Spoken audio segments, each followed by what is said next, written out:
Sa mundo naman ng basketball, opisyal nang inanunsyo ng Samahang Basketball ng Pilipinas ang final roster ng Gilas Pilipinas para sa FIBA World Cup Asian Qualifiers. Silipin ang lineup sa report ni Matchpoint Millie Borja.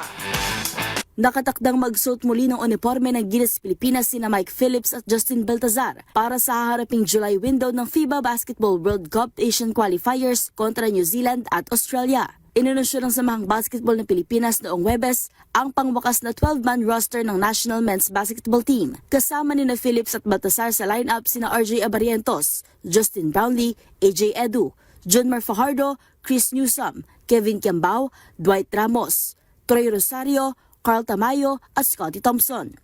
Samantala, kinumpirma ni Calvin Oftano noong Miyerkules na hindi siya makalalaro sa kampanya ng Gilas habang patuloy siyang nagpapagaling mula sa injury. Wala rin sa listahan sina Kai Soto at Quintin Melora Brown. Hindi na bago sa Gilas program sila Phillips at Baltazar.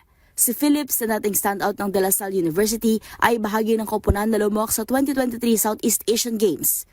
Samantala, kinatawan ni Baltazar ang Pilipinas sa 2021 FIBA Asia Cup Qualifiers at FIBA Olympic Qualifying Tournament. Layunin ng Gilas Pilipinas na magpatuloy ang malakas itong kampanya sa paghahanda para sa susunod na yugto ng FIBA Basketball World Cup Asian Qualifiers kontra sa dalawang matitinding kalaban sa rehiyon.